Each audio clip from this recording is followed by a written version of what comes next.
Esta semana empezó con unos eventos bastante disruptivos en la interna del Frente de Todos, ¿sí? Perdón, Facu, si hay algún amigo acá, Cuca amigo, viendo o escuchando, comente, métase. Esto nosotros queremos debate, así que no se vayan, peleennos un poco. Queremos debatir. Queremos debatir con ustedes. Han pasado libertarios, hemos discutido, nosotros estamos abiertos, no creemos que la tenemos re clara. Sí tenemos un programa, obviamente, pero somos socialistas. A los cucas, acá no hay cuca trap.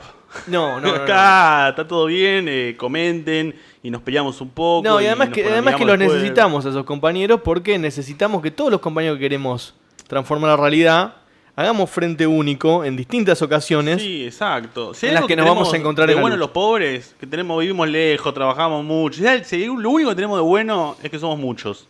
Así que todo el que te venga a decir que tenemos que ser menos, que tenemos que ser poco, que tenemos que pelear, ese te está cagando.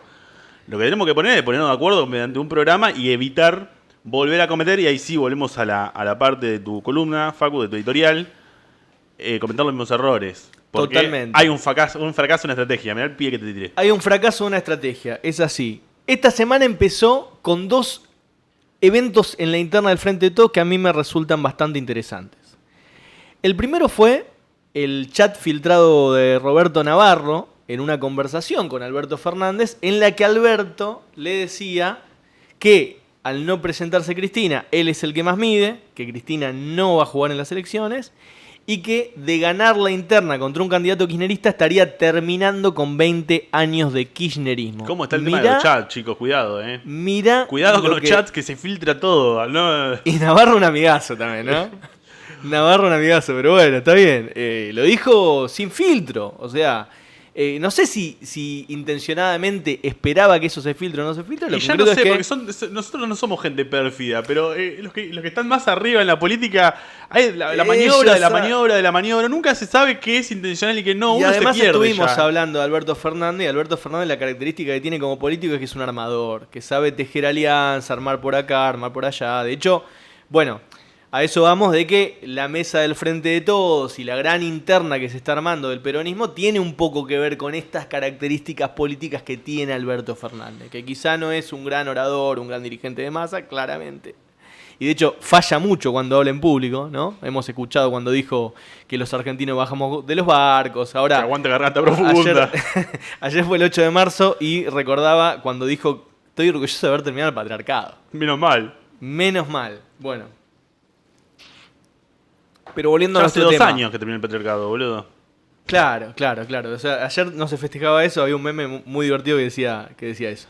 Bueno, entonces, el otro tema que tiene que ver con la interna del Frente de Todos, que inauguró la semana, que a mí me pareció relevante, si bien después hay que ver qué impacto político tenga en la base de votantes, pero me parece interesante por lo sintomático de la discusión política interna, fue la entrevista que dio Grabois en C5N a Berkovich, ¿sí? Sí. En esa entrevista, Grabois usó definiciones muy duras para categorizar a ciertos referentes del Frente de Todos. Grabois dice que él es candidato, decía una cosa interesante, que es que nunca más vamos a dar un cheque en blanco a un candidato peronista, o tenemos un candidato propio, o bien... tenemos un programa y un acuerdo muy claro, decía. Uh-huh. Y decía que tanto Alberto Fernández como Scioli como Larreta son administradores coloniales. Esas fueron las palabras de Grabois, ¿sí? No de un dirigente que esté por fuera del Frente de Todos. O sea, puso en la misma bolsa a Alberto Fernández, a Scioli, a Larreta y a Massa también, diciendo que eran administradores coloniales. Es decir, que eran gobiernos conservadores que eran amigos de la Embajada de Estados Unidos, que operaban para intereses ajenos, ¿no? Incluso si vamos al historial de Alberto Fernández, por mucho tiempo fue categorizado por el propio kirchnerismo como un lobista de Clarín. Era un lobista de Clarín. Concretamente. Y esto nos lleva, justamente, ¿no? Esta declaración de terminar con 20 años de kirchnerismo, de Grabois diciendo esto. Grabois, con las declaraciones que da, es como si se posicionara al margen o al límite de la ruptura con el Frente de Todos, ¿sí? Porque vos estás diciendo que tu candidato a presidente y que tu ministro de Economía que no se lo venía criticando mucho a Massa en la interna del Frente de Todos, ¿sí? No se lo de venía hecho, criticando. Sus compañeros de la UTEP, el movimiento Evita, no critican para nada a Massa. Dice que hace lo que puede. Totalmente, se lo venía más justificando. Entonces, que aparezca una lista interna del Frente de Todos que plantee la discusión en esos términos, obviamente puede ser un poco esto que dice Amílcar ahí en el chat, que amenaza con romper para presionar. Un compañero de laburo decía bandorea, ¿no? En relación a la referencia del dirigente sindical Bandor, que era un burócrata sindical, obviamente. Pegan para negociar, dice. Totalmente, pega para negociar. Pero a la vez también abre un debate en el Frente de Todos, que es que hay un sector del Frente de Todos que obviamente nosotros consideramos que tuvo una gran aspiración, ¿no? en sacar al macrismo, en terminar con el ajuste macrista, con ese gobierno de CEOs, porque el gobierno de Macri era un gobierno directamente de CEOs, ¿sí? Con gerentes de las empresas concentradas, ¿no? Como acuérdense de Aranguren, que aplicó los tarifazos. Fue un gobierno que quería liberalizar la economía, ¿no? Que quiso avanzar con una reforma previsional, etcétera. Y el Frente de Todos se formó como coalición para terminar con el proceso del macrismo, y en ese marco la estrategia, y ahí vamos al título de la columna justamente, fue poner un gobierno, o poner un candidato de centro. ¿Por qué? Porque la hipótesis era que un gobierno kirchnerista más radicalizado iba a tener el rechazo de los poderes concentrados de la economía y no lo iban a dejar gobernar. Es decir, que la puesta en pie del gobierno del Frente de Todos y la candidatura de Alberto Fernández fue el fruto de una estrategia, y fue el fruto de una estrategia en un momento donde el kirchnerismo tenía absoluta hegemonía del peronismo y de la oposición a Macri en ese momento. Fue así que el candidato fue puesto a dedo. O sea, Cristina presentó su libro y dijo, el candidato es Alberto Fernández. Hasta ese momento había gran expectativa con la candidatura de Cristina. Esto no se dio, pero hubo un gran apoyo y hubo una gran expectativa. Y además había habido movimientos de lucha durante el gobierno de Macri, opositores a Macri, de toda índole, ¿no? Cultural, pero también, cultural, social, los comedores, un montón de espacios, de gente crítica. Con su momento pico el 14 y 18 de diciembre. El 14 y 18 de diciembre, cuando ante el intento de avance de la reforma provisional, se vieron postales que recordaban el 2001, ¿sí? Lluvia de piedras en el Congreso Nacional, enfrentamiento de la policía. Vos, Mati, estuviste presente ese día. Sí, claro, todavía tengo los balazos de goma en la pata derecha. Bien, fue una hermosa jornada de lucha. Yo estaba en Neuquén en ese momento, también hubo eventos ahí frente al, obviamente no de esa magnitud, pero hubo algunas agarradas también con ATE y frente a Casa de Gobierno, todavía las recuerdo. Y entonces, esto nos lleva, obviamente que hay un balance sobre la estrategia, sobre el gobierno de Alberto, hay un dedo en la llaga que me parece que pone Grabois diciendo esto de los administradores coloniales, y hay una incógnita de cómo continuar y de cómo reponerse a este gobierno de transición entre dos momentos, ¿no?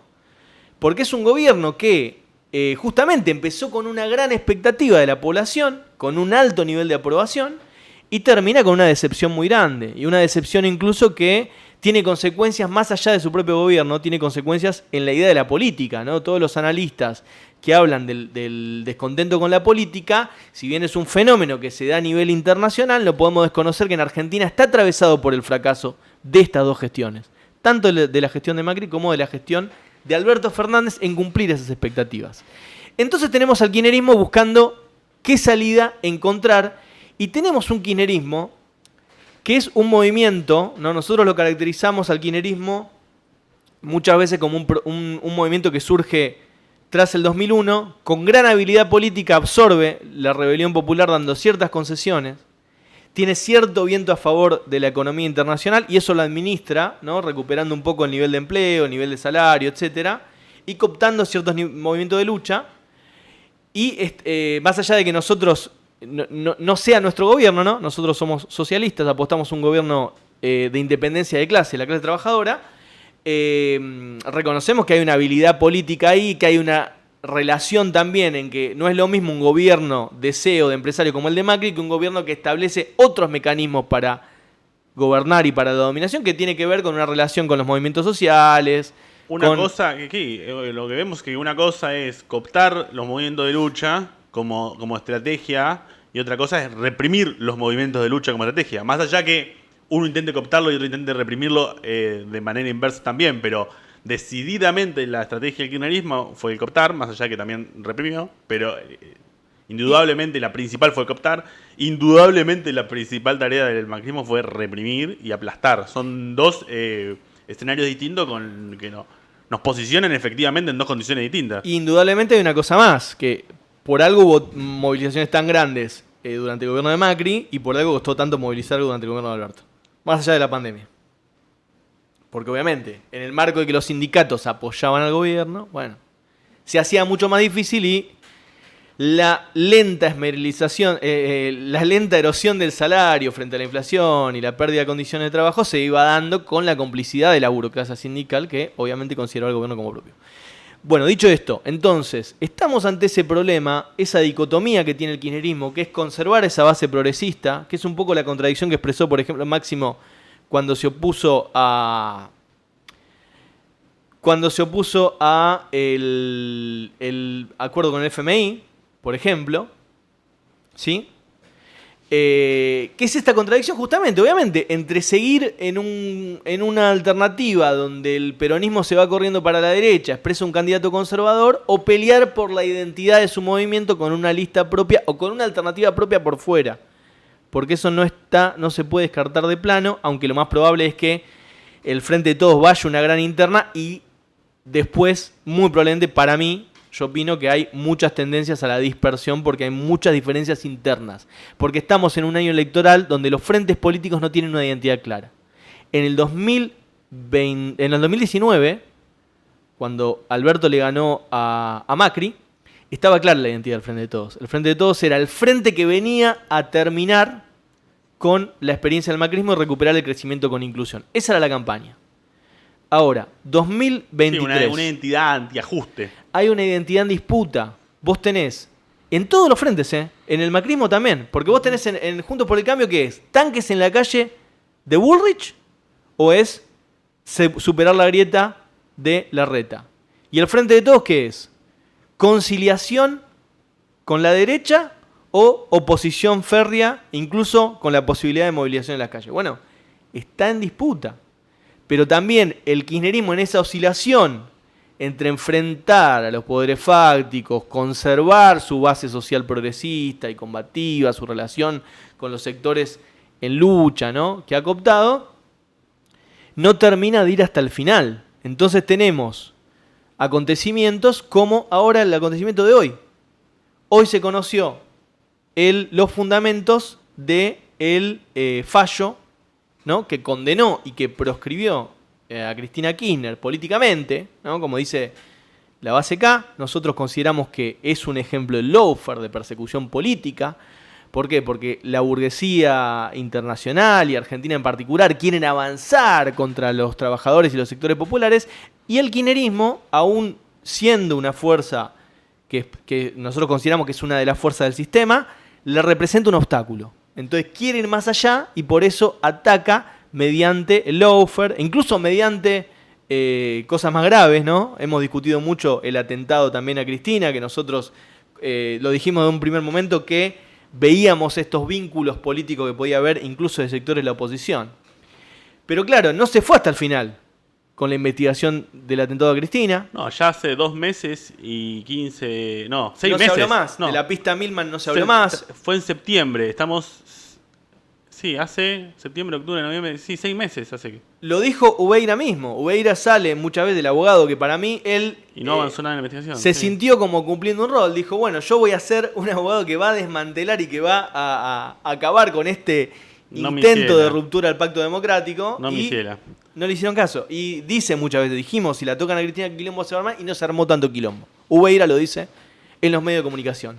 Entonces, en esa oscilación se permite que se desarrolle y que avance la derecha y por el mal meronismo, porque el mal meronismo siempre te podés adaptar un poquito más. Ahora sale el fallo del juicio por vialidad. Seguramente va a hablar Cristina ahora, que va a tener una una charla en la Universidad de Río Negro y va a tirar alguna línea para su base, para ver cómo seguir. Pero la dicotomía que tiene el kirchnerismo es esa, más allá de la candidatura o no de Cristina, es conservar su base progresista que tiene expectativa en transformaciones o adaptarse al posibilismo más abyecto que representa un candidato peronista más hacia la derecha, que es una experiencia y una estrategia que ya está demostrado que fracasó. Por fuera de eso tenemos la izquierda. Y en ese marco es importante señalar una cosa. A veces se puede ganar perdiendo y a veces se puede perder ganando, ¿sí? ¿Por qué?